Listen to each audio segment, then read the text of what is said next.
અમદાવાદમાં પોલીસ અને ધારાસભ્યની સંકલન બેઠક, ટ્રાફિક, મંદિરો પાસે સુરક્ષા અને અશાંત ધારાને બેઠકમાં આને લઈને ચર્ચા થઈ છે।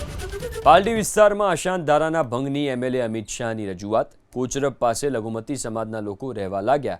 એમએલએ અમિત શાહે આ નિવેદન આપ્યું છે। સાથે કહ્યું કે લઘુમતી સમાજના લોકો પ્રોપર્ટી ખરીદીને રહેવા લાગ્યા છે। વેજલપુરમાં અશાંત ધારાની ચુસ્ત અમલવારી કરો, આ નિવેદન આપ્યું છે ધારાસભ્ય અમિત ઠાકરે। દરેક ધારાસભ્યએ પોતપોતાના વિસ્તારમાં જે જરૂરિયાત હોય પોલીસની એ અંગેની રજૂઆત કરી છે। મેં અમારા વિસ્તારમાં અશાંત ધારાનો કડક અમલ થાય, ગૃહમંત્રી અને મુખ્યમંત્રી શ્રી અશાંત ધારામાં સુધારા લાવવાની વાત કરતા હતા, પરંતુ અશાંત ધારો જે છે એમાં અસરકારક અમલ થાય અને પોલીસ એમાં અમને મદદ કરે। દસ્તાવેજ ના થયો તો પોલીસ ખાલી પણ કરાવી આપે એવી લાગણીને માગણી વ્યક્ત કરી છે।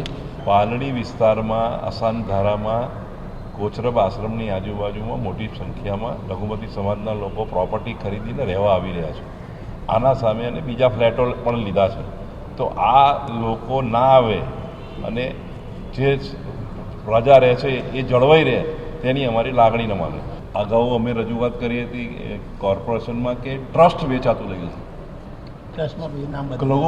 કોટ વિસ્તારમાં કોઈ ટ્રસ્ટ હોય તો ટ્રસ્ટીઓ બદલાઈ જાય, એટલે લઘુમતી સમાજના ટ્રસ્ટીઓ આવે, રાજીનામું આપીને બીજા ટ્રસ્ટીઓ આવી જાય, એની પણ અમે રજૂઆત કરી છે કે ટ્રસ્ટીઓ પણ બદલાય નહીં, અને જો બદલાય તો પ્રોપર્ટી ટ્રાન્સફર ના થાય।